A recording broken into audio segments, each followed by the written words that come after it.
Hello and welcome back to DriveDriverDriven. I'm Humble and it's been a minute. Things have been busy in the garage, busy at work, busy in life, taking care of people, taking care of just everything. I'm sure there's more than a few of you out there who are having to care for parents, the elderly, grandparents, etc.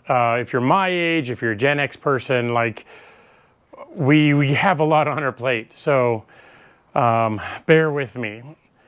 I just wanted to throw together a quick general update of what I've been doing, what's been going on, because there has and there hasn't been things happening, and you'll understand once I start this breakdown. So let's start with the Zero.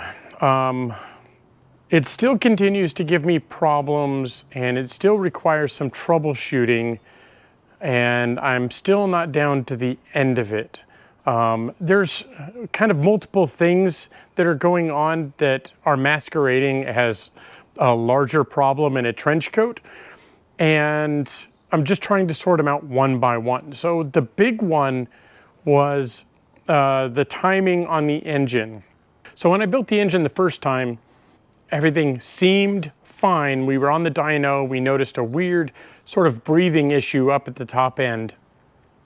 And then, well, that motor blew up from oil starvation. So I rebuilt it and retimed it, thinking that there was an issue with the timing tools that I was using. And what ended up happening is the crank was retarded a couple of degrees. And I went and we tuned it like that, and no matter how much timing we threw at it, like literally all the timing, we could not get it to detonate because, well, the pistons were already going down bore by the time things were lighting off. So it was obviously down on power. It was down a lot, almost 30 horsepower.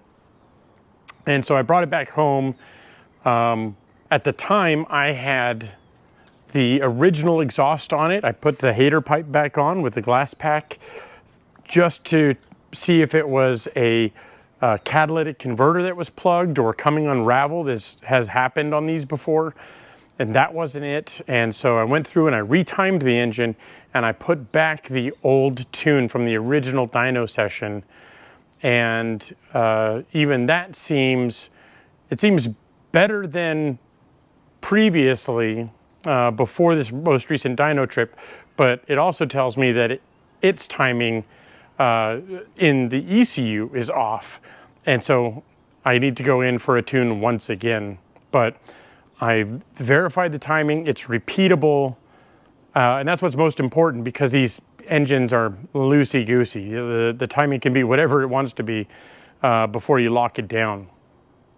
And so this needs to go back in for a retune, but it's good enough that I can still enjoy it on the street right now. So that's where the Zero sits.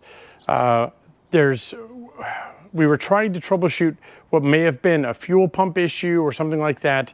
We're not really sure. It could be a pickup problem. It could be just where the pump is located and it's crushing the pickup filter.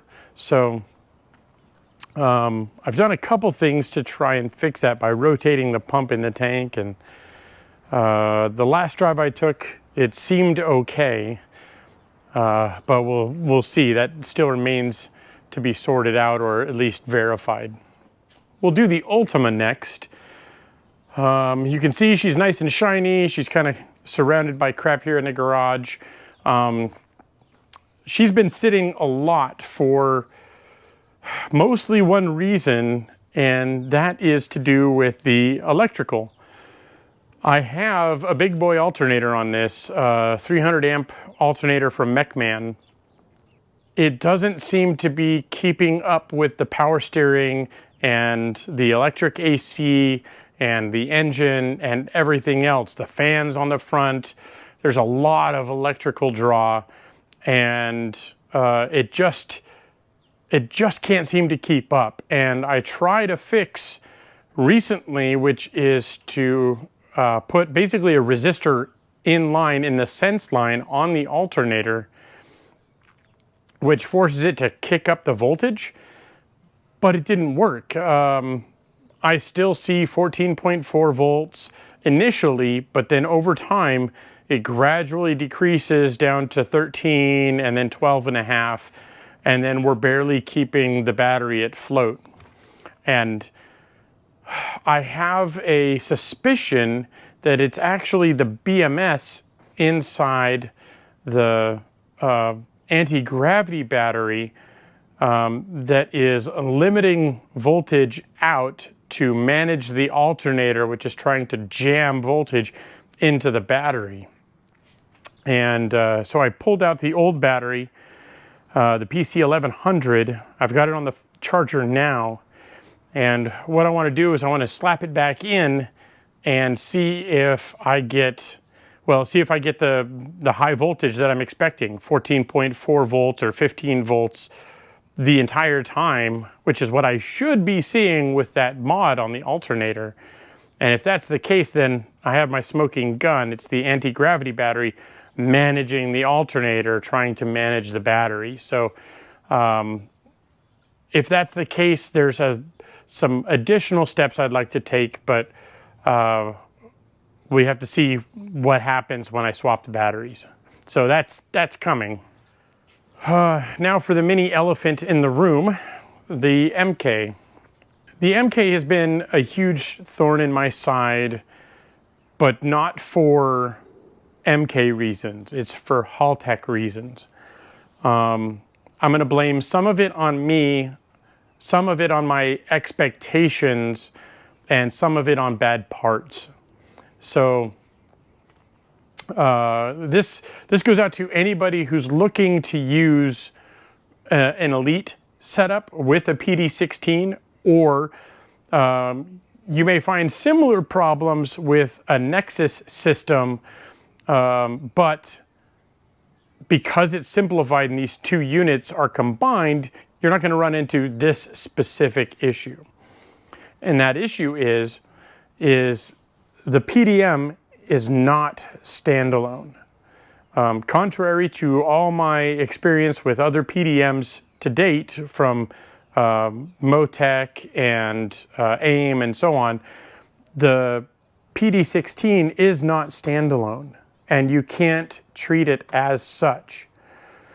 The PD16 is an extension of an Elite ECU.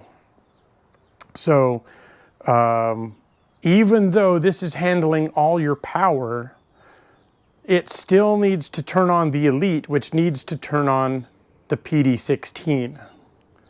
That doesn't make sense on its face, but what happens is you key on, and the key on sends power through, first we send power through our main lug. So the PD16 has power.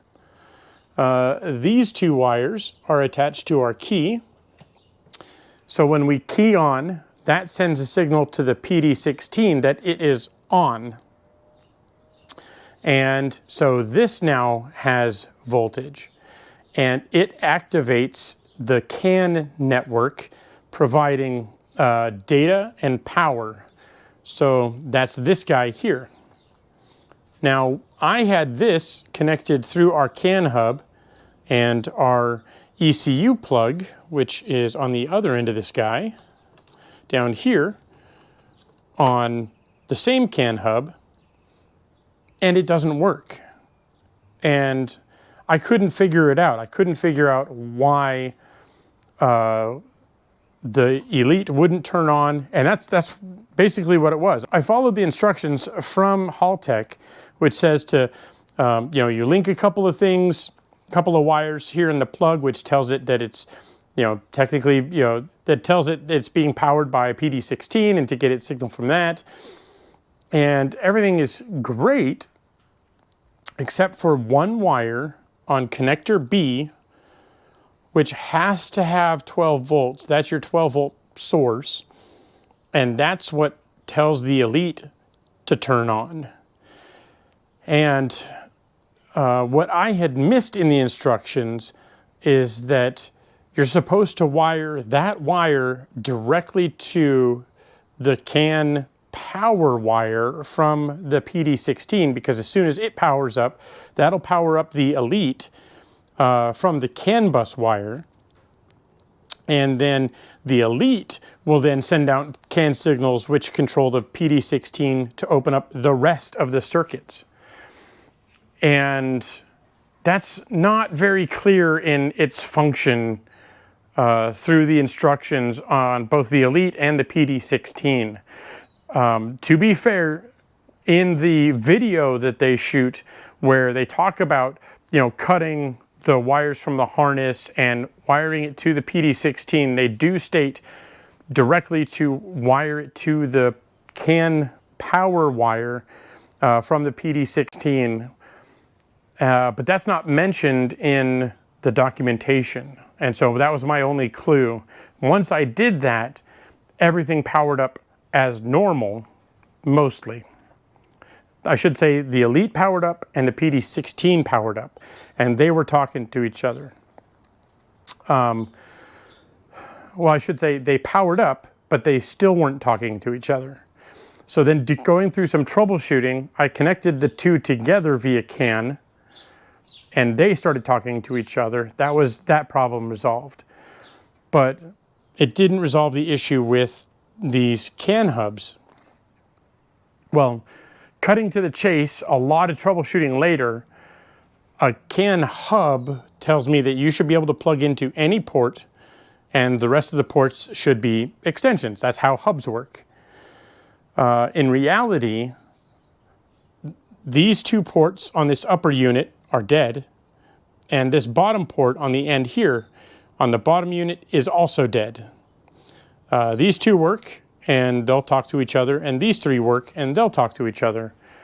But that's it. Like, I have 3 dead ports out of 8, and it took a bunch of troubleshooting to figure out why that was, because if I had the PD16 or the Elite plugged into the ports on this side, nothing would see it. But I could plug each device in individually and everything worked individually. So I got to get these 2 CAN hubs replaced, and then hopefully everything will talk to each other. So that's kind of been my rolling nightmare for the last 3 weeks. That really does sum up just maybe 5 days worth of troubleshooting out of the 3 weeks that I've been at it. A couple other things that have changed since the last video is I've got basically the whole harness wrapped up. There's a couple of loose ends still that depend on where components lie. So like our water pump lead, for example, I don't know quite where that's going to live yet. But like the grounds are in, the lights are hooked up.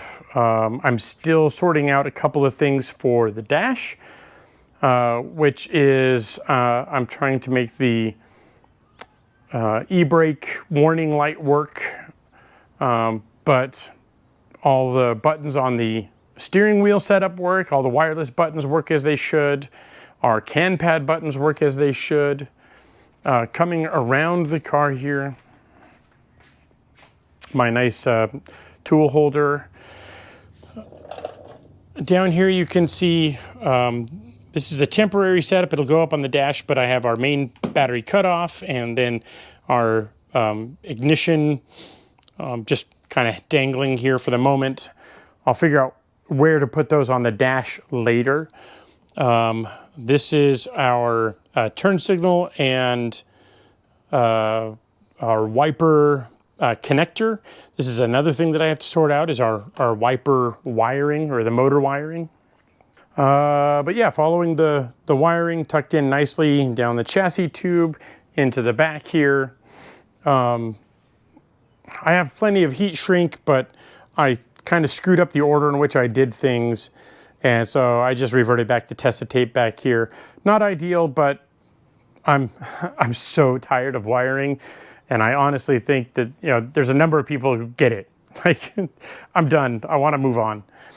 So we have our wiring branches out back here. So this is for our rain and third brake light, depending on if we have the cage or the roll bar on. We have our tail lights, of course, our license plate light, This is for our fuel sender and for our fuel pump leads. Inside this, so again, this goes back to me not reading the instructions closely. So I used a different channel for the fuel pump, or for the fuel sender, than is optimal. So if you use, I think it's AV1, so analog voltage signal 1, there is an optional 240 ohm pull-up resistor inline in the PDM, which is meant for fuel sender. I didn't know that, so I wired that to a different analog voltage input and had already sealed everything up before finding that in the instructions. So I have a 240 ohm resistor in line here on this end, and I may include a second set of wires for the dash proper, because it also has a fuel level sender circuit with a built-in 240 ohm pull-up resistor inside the unit.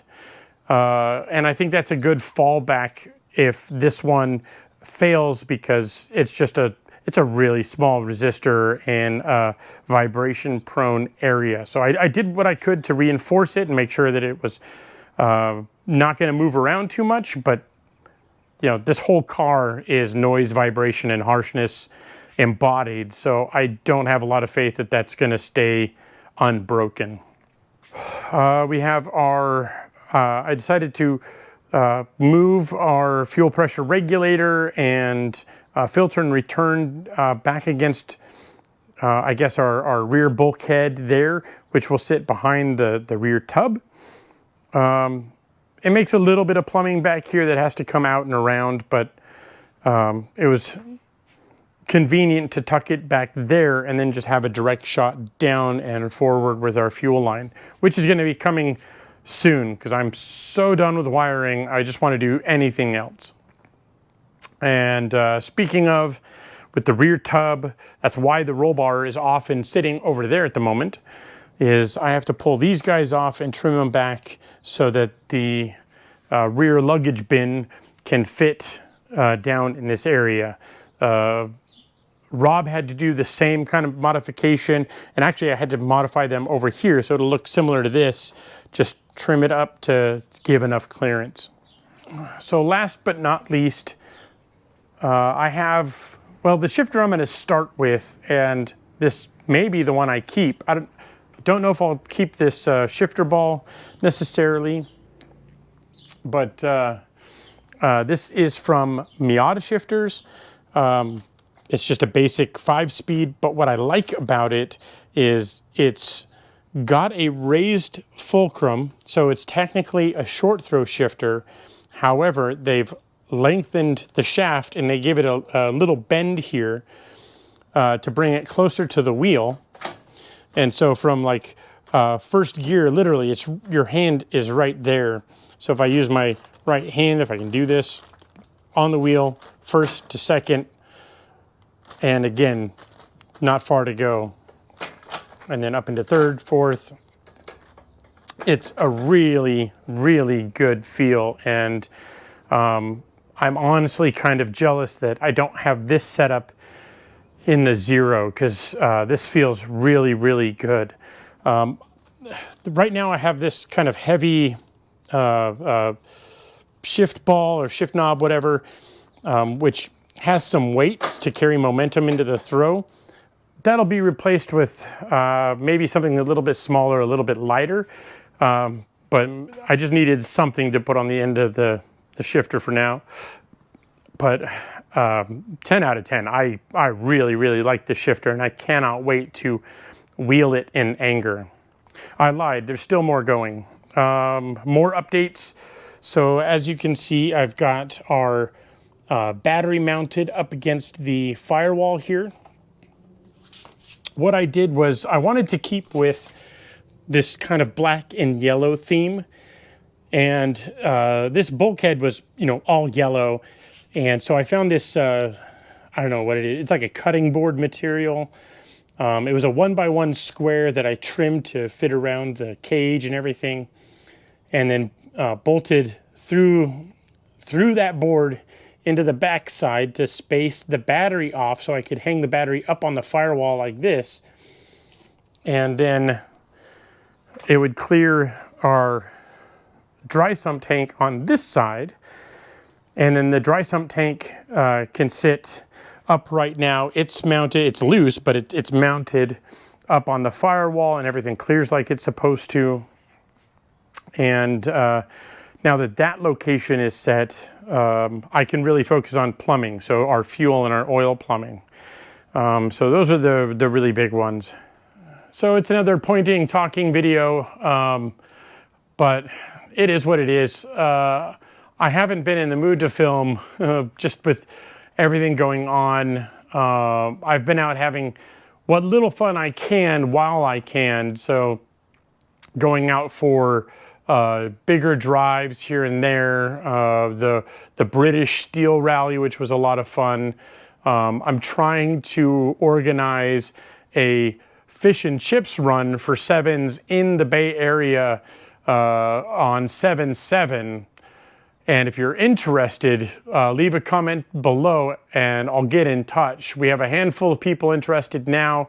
I'm really jealous of Ferd and all the other 7 owners that I see over in Europe doing their large fish and chips runs, and nobody does them over here. At least I'm not aware of them. So I really wanted to get all the 7 owners together and just go out and have fun. So misery loves company, as they say, and the more sevens you have, the more miserable and fun it is. So that being said, I think I'm going to wrap this up. Thank you guys for watching and being patient, and I'll see you next time.